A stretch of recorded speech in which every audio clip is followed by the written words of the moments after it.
Hello everyone, welcome to yet another day in this, the Clown Decade, the decade where things are only going to get worse before they get better. And today I am finally going to be properly covering the Online Safety Act, because I've always had an inkling that it was terrible legislation, but to be honest with you, I'm trying these days to be a bit more sensible with my takes on these things rather than being a knee-jerk libertarian or anything like that. Because at the end of the day, I'm here to give you thoughtful commentary more than I am trying to effectively reflect back whatever you want to hear back to you. Sometimes, you know, audience, you need hard truths.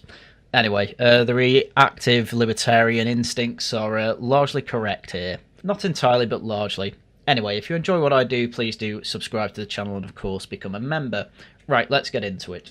First off, yesterday, there was a Reform conference at Reform HQ, largely about law and order, but there was an important speech given by Zia Yusuf, who was very much on the side of, I understand tech better than most people, and here is legislation that is all to do with my area, and here's my expert opinion, specifically on the Online Safety Act. That Britain is descending rapidly into some kind of dystopia. This Online Safety Act, Orwellianly named, what it does absolutely nothing to protect children. What it does do is suppress freedom of speech in this country and really force social media companies to censor anti-government speech. Yeah, and I'm not being funny, this is largely true. I remember being at school. I remember that, say, when you wanted to play some games during IT or something like that, word of mouth spread pretty quickly. You know, you could access cool math games, which obviously a lot of teachers will thought, oh, that's educational, looking at the URL, and it didn't get blocked. It's pretty obvious that kids are going to go through word of mouth and find out that VPNs are a pretty quick and easy way to circumvent all this. While at the same time, it is true over on Twitter, there are some censored political points that you literally cannot access because Twitter does not have the age verification ability yet. It may do in future, and then it probably won't be censored, or at least not as censored. However, I think speeches made in Parliament should be available to all, and yes, I do even include children in that, despite the fact that these court cases have some pretty horrendous details, as Case Lam was saying out in Parliament. Now, I'm going to be honest with you, I really don't mind some platforms having age verification to actually see 18 plus content. The way you go about that has to be quite important though, and it actually has to not be easily circumvented by, say, a VPN. How do you do that? Quite difficult. But the idea of having to prove your age to watch porn, don't really have an issue with that. Proving your age to see things from Parliament, do have an issue with that. Proving your age to see 18 plus film clips that are posted to Twitter, don't particularly have an issue with that. I mean, for instance, my YouTube channel, despite the fact I don't even swear anymore, it's still 18 plus, and I don't particularly mind people having to prove their age to watch my content. That's kind of the whole point in it. I know that there are going to be some people who circumvent that to watch my stuff, and the answer on how to deal with that, I don't particularly know. A person I think who's going to know a decent answer to that is probably Zia Yusuf, given it's his industry. Again, I want to make sure this is clear. The problem I have with the Online Safety Act is not the inclusion of having to use your ID to prove your age to watch porn. You've had to do that forever, before the age of the internet, I mean. But this is where I appreciate Zia. He actually goes into the main points that he actually has issue with when it comes to the Online Safety Act, and it's nothing to do with proving your age to watch porn. The first section I want to draw your attention to is Section 44, which gives the Secretary of State the ability to force Ofcom unilaterally to rewrite the rules about what speech social media platforms must censor. And that is a pretty terrifying thing for a single individual to have. In fact, it's the sort of thing that I think Xi Jinping himself would blush at the concept of. Yeah, I don't think any one person should have the ability to effectively censor one particular topic for the whole of the internet. One, it's completely unenforceable anyway. But two, where it is enforceable is obviously mainstream media. And obviously what then mainstream media can actually post online. Especially in an age where a lot of political debate is done through short clips on Twitter or short posts on Twitter. And the nature of it being so arbitrary is that then these companies have no idea what to write, because I know mainstream media is dying, but let's be real, they are trying to adapt to a new world. And to be honest with you, they're not doing the worst job in the world of it. So obviously get rid of that section and it would be a hell of a lot less offensive. Then there's section 179, which is maybe even more insidious, which is to say it is illegal to say something which you know to be false, which causes, quote, and I quote, non-trivial psychological harm. And it's actually much worse than making that speech illegal.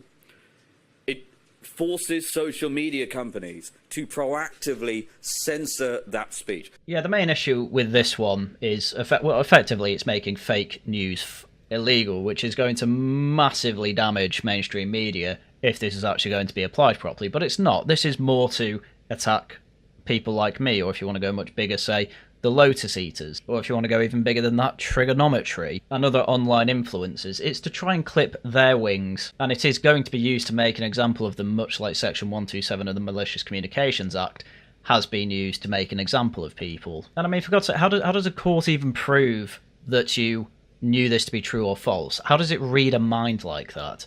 And also, what does non-trivial psychological harm even mean? You know, we've got a quarter of young people on disability these days. Does managing to get on PIP mean that you suffered non-trivial psychological harm? Because if that's the case, we're all screwed. Or it's certainly going to be only very selectively enforced because, let's face it, it's leftists who end up with this psychological harm, which I don't even think is from seeing this speech online. I think there's much deeper issues there. The third point I want to make is look at the penalties that are being imposed on the social media companies who are subject to this act. You're talking about 10% of global revenues. And look, they know what they're doing in drafting this legislation. They are trying to create a perverse set of incentives so that if you're a management team, a chief executive or a board trying to protect your shareholder value, and most of these companies are international, so the UK is a tiny sliver of their revenue. So what are they going to do? They're going to be overzealous on their censorship. And by the way, it's not just 10% of global revenues. It goes further than that. The management teams of these social media companies are being threatened with jail time. And look, Elon is a hero in terms of freedom of speech, but I think even the mighty Elon is going to struggle to get his management teams to put their freedom at stake when it comes to censorship. Yeah, effectively, Zia probably needed to write this speech and learn it. I think he's speaking off the cuff here, but to translate that. But anyway, this is going to make it quite difficult for these companies to actually operate in the United Kingdom, and effectively, because it's not really worth them fighting these legal battles, they're going to be overzealous and overcautious with the censorship, rather than largely free and easy like they have been over recent years. And honestly, you do have a problem with porn bots and OnlyFans girls everywhere on Twitter. The thing is, they can make their accounts 18 plus only. And you know what? I'm of the opinion that if you want to view those accounts, yep, you have to verify your age, which you can do at the moment insofar as if you put your date of birth on Twitter, then it proves you're over 18. It's good enough for Twitter. However, obviously, that's probably not good enough for this legislation. I think reasonable legislation would have to make it so you have to do a little bit more than lie about your age. You know, if you're under 18, I mean. Which is the important point I want to make here, because we're going to get into a bit of drama on this. These are the points that Zia has to make. They have nothing to do with, oh, it's stupid to have to prove your age to watch porn. No, what he's going specifically into is the actual attacks on free speech, which is obviously the overzealousness of effectively trying to fight fake news, which causes psychological harm, whatever that means. How that's any different actually to Section 127 of the Malcolms Act is beyond me. It's because it's not. It's because they keep making the same laws over and over again, so it looks like Parliament's doing something. And obviously the ability of one minister to decide what should be censored and what not is absolutely ridiculous and overstepping the boundary. And obviously Zia goes into the problems that this has already caused, such as VPNs being massively popular overnight. Social media has already started censoring things said in Parliament, which, you know, the Parliament one I have the main issue with, because I don't think anything should be censored on any platform from Parliament, even if, let's face it, it is a spicy subject, such as court notes about the terrible things that have happened to girls who have suffered at the hands of grooming gangs. However, as I say, if it's genuine, like, grievous bodily harm of some random street fight, yeah, probably best to make it 18 plus. And again, I'd be completely fine with that. But I think I've done that point to death, so I'm not going to bring it up again. Anyway, Zia also then made a social media video to reiterate all the points again, and obviously do it with a much more scripted cadence. An important announcement this morning. A Reform government with Nigel as Prime Minister will repeal this Online Safety Act. That's the only part I really care about. They have made it official Reform policy that they would just repeal this act. Yes, we must protect children and young people, and a Reform government will do that. But this bill, this act, goes far, far beyond that. And as I said, doesn't even deliver on what was intended as the primary goal. And that's the other important part. Yes, of course, we need to protect children from porn and other scenes of, say, violence and drug abuse and suicide that they probably shouldn't have access to. That's all fine. This act, though, goes way beyond that, needs to be repealed and replaced with something else. That is the Reform policy. That is made absolutely clear. Zia Yusuf is on the forefront of this because obviously this is his expertise. And obviously he was on GB News saying pretty much the same thing again. We don't need to go through the clips of that. Needless to say, I'm quite happy with the way Zia Yusuf has gone about this, and he is hitting the Online Safety Act exactly where it needs to be hit. And other Reform higher-ups, such as Layla Cunningham, have also been attacking the Online Safety Bill Act at this point, straight to Labour MPs, and they have the worst response I think I've ever seen. Then why not call it the Child Online Safety Bill? If it's just about children, is it just about children, or does it focus on adults? That should be an elite squad. Barry, does it just focus to protect 13-year-old girls? I'm sorry, the elite squad is not about children. Actually, shall I read you the thing? An elite squad of police officers is to monitor social media for anti-migrant sentiment. I don't think 13-year-olds are engaging that. So is it also to monitor adults? Simple question, yes or no? Yes, of course it will. Okay, there we go. Yeah, it's absolutely crazy, and the idea that it's just here to protect children is also crazy. Adults posting things specifically to target kids, yes, that's bad. You should stop that. They should be liable. But throwing out things about drugs, about suicide, self-harm, and other absolutely nasty things that obviously should be 18 plus, throwing them out to the internet, no, you should not be looked at by the elite squad trying to enforce this Online Safety Act. Obviously. And that's part of the reason that my channel is 18 plus, by the way. Before this act even came in, I was being sensible. Not everyone is, sure. But now this actually puts my channel at risk because of some of the things and jokes that I have done and said. And that's obviously not fair because clearly my channel is dedicated to an 18 plus audience. Anyway, while Labour were embarrassing themselves, the Tech Secretary Peter Kyle decided to go on Sky News and, well, let's say, go the Phoenix Knights route of attacking reform. I see that Nigel Farage is already saying that he's going to overturn these laws.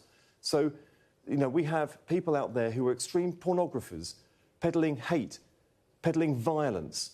Nigel Farage is on their side. Yeah, this is the levels we're getting to with this. If you are on the side of you need to get rid of the Online Safety Act because it's going to be ridiculously censorious, by the way, we need to protect kids, that still makes you a paedophile-adjacent actor, which is obviously the most ridiculous thing I think you could say. But he goes a step further. Make no mistake about it, if people like Jimmy Savile were alive today, he'd be perpetrating his crimes online. And Nigel Farage is saying that he's on their side. Yeah, not just paedophiles, but Jimmy Savile specifically. Farage is literally enabling Jimmy Savile. That is probably not something I would want to bring up as a Labour MP, given my leader was head of the CPS while Jimmy Savile was getting away with it. But, well, there you go. Of course, I think it's fair to say at this point Jimmy Savile has never technically been convicted of any crime. However, that is because he died before he could. Do you honestly think to say Nigel Farage is on Jimmy Savile's side? When it comes to online activity, we have seen unfettered access of adults to children via social media. Yeah, when even Sky News presenters are asking, what are you talking about? When it comes to reform, you have said something remarkably silly. And he's given you an out, and you didn't take it. You're going to stick to the fact that you said that Nigel Farage is on Jimmy Savile's side. Nigel Farage is on the side of turning the clock back to the time when strange adults, strangers, can get in touch via messaging apps with children. Yeah, he gave him another out, and the argument still, well, you see, this is just like Jimmy Savile. He would have been helping cover it up and would have been enabling him to have his way with underage girls. Again, this is not the type of argument I'd be making as a Labour MP, but, well, they're not exactly the brightest. Peter Kyle has literally gone down the route of the Phoenix Knight argument. I'm getting the word nonce. And I simply don't think it's going to work. And obviously, Nigel Farage was not particularly happy about this. As obviously, he went to Twitter to say, I've just seen Sky News, what you've said is disgusting, give me an apology. And he's well within his rights to ask for an apology. You can't just go around on national news calling other people nonce-enablers. I'm not being funny, but even when it came to the grooming gang stuff, Reform were not going down this route of saying they are helping out Jimmy Savile types. To be fair, that's because what's happening in Rotherham and places like that is worse than Jimmy Savile. Anyway, Peter Carr took to Twitter to quadruple down on this. If you want to overturn the Online Safety Act, you're on the side of predators, it's as simple as that. So clearly there's no retraction, and obviously Farage decided to reply to this yet again, to effectively ask, well, if the idea of this is to protect children, why is there an elite police unit there to monitor adults who post about asylum hotels? I mean, is it wrong for kids to know about asylum hotels? I don't think so. Might be inappropriate for them to read about the details of, say, rape cases or sexual assault cases, fair enough, but asylum hotels as they exist? No, obviously that should be fine. And as we heard before, Barry Gardner was defending that. It's just clear that this isn't about the kids. The kids is just the Mott of the Mott and Bailey. Bailey obviously is political censorship. That is the point of this. Anyway, of course, this then effectively became headline news for the day because, well, it's hard to ignore being called a nonce apologist, isn't it? And so, obviously, Zia Yusuf was doing the rounds on the media this morning, obviously going to Sky News to say, this is ridiculous. Levelling that allegation, talking about Jimmy Savile in that way, does nothing other than denigrate the victims of Jimmy Savile. This is a political party that is collapsing in the polls at historic speed, a prime minister whose approval is collapsing at historic speed. All they have left is trying to censor British people and insult their political opponents in the most disgusting way. And yeah, I completely agree with that. It undermines the victims of Jimmy Savile, absolutely, and it's nothing more than an insult that they are doubling down on. Because it's not just Peter Kyle doubling down on this. It's an awful lot of the Labour establishment, despite the fact that all this is doing is helping Reform, because once again, it's just looking like they're rattled. And they're rattled because Reform really are a threat to them. And because of this, even Sky News are having to say, oh yeah, this looks coordinated from Labour, what are they doing? The extraordinary is, I mean, I was told this morning, as soon as Peter Carr said those comments, I was told that Nigel Farage was absolutely livid. And I think the difficulty is, for Labour, there is always a line, let's say, when it comes to politics, and different politicians will have different lines, different parties will have different lines, but Labour were often accusing the Conservative Party of weaponising the likes of Jimmy Savile, for instance, when Boris Johnson was often at the dispatch box trying to kind of throw mud at Keir Starmer about his legal career. And it feels like Labour are deciding to perhaps do something similar with Nigel Farage. Yeah, and I largely agree with this. The problem is when Boris Johnson did it, I remember even normies were bringing it up who were relatively conservative and saying, yeah, that's just a really cheap shot. Which I didn't particularly think it was, because it wasn't untrue. The problem with Labour's is that it is untrue. They've made it very clear that the Mott is fine, yes, protect children from porn and drugs and all that. The problem is that the Bailey exists there, and the Bailey needs to be completely gotten rid of. Hence they've said they will repeal it and replace it with something that does actually protect kids from pornography and the other not-for-children media that you can end up seeing. And there's good reason to think that this is not only coordinated, but literally the only plan they have against reform on the online safety bill, because throughout this morning, Peter Carl quintupling, sextupling down. So be in no doubt at all. If you want to overturn the Online Safety Act, you are on the side of predators, not those who want to keep children safe. Nigel Farage is on the side of predators, and make no doubt about it. Yeah, it's their only protection for this, and as far as I can tell, basically nobody's buying it, which is good to see. As I said, if you want to overturn the Online Safety Act, you are on the side of predators and paedophiles. So that was Good Morning Britain at about 8:30 in the morning. Clearly this is the Labour line to go on. He wasn't told between this time and just over half an hour later at about 9:10, he's asked on GB News to defend his words about Nigel Farage. Once again, there's a septuple down. It was grossly offensive in the views of Nigel Farage, I'm afraid, in this regard. The Online Safety Act puts the onus on tech companies to prevent the grooming of children. You get the idea, you know what he's going to say. He's like a broken record at this point. Anyway, Reform obviously had enough. They'd been all over the news saying this is disgusting, all over Twitter saying this is disgusting. And they had an announcement that they wanted to make at 11:30 on their own YouTube channel, specifically from their new streaming studio at Reform HQ. I'm not going to lie, it was somewhat embarrassing for them. Welcome to our first broadcast coming direct from Reform UK's new headquarters here in Westminster. I just wish I was in a better mood, because I'm not. We alone, over the course of the last 48 hours, have been putting out criticisms of the Online Safety Act. And we've largely seen what they're about, but I had to play around with the audio there to get it to work. There was a bit of fuzzy static as well coming from the microphones. To me, it looked like this was a lot more about a test run for their live streams from the studio more than having anything to say, because they really had nothing more to say, and the boomer audio just got worse, by the way. Well, Labour Minister Peter Kyle this morning has been out on broadcast media and indeed on X, and this is what he's been saying.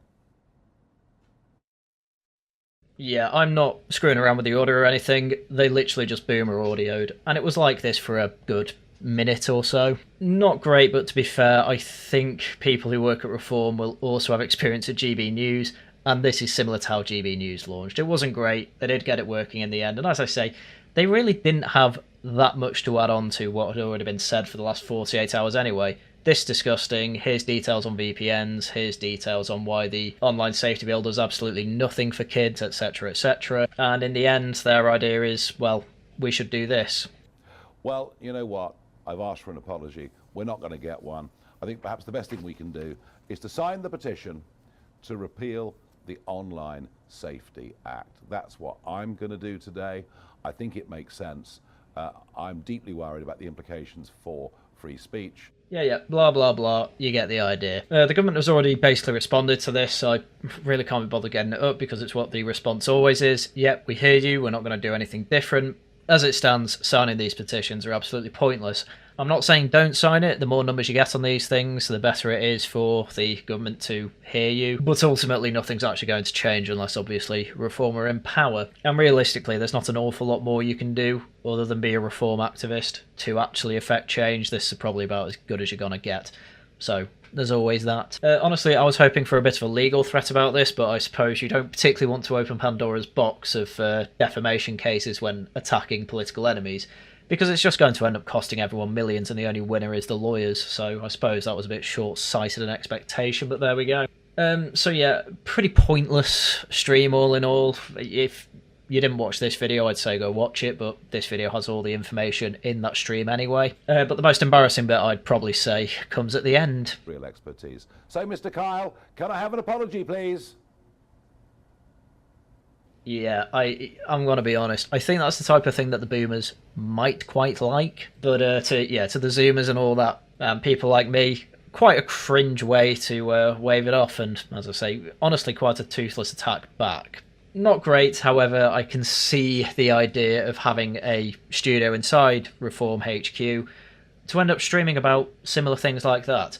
We're going to do 15, 20, 30 minutes, whatever, to have a chat between, either the MPs, people in Reform, whatever, to explain why we hold the positions we do. I think it's a great way to try and circumvent the media, because it's all well and good going on GB News, Sky and all that, but you don't just want to be beholden to them.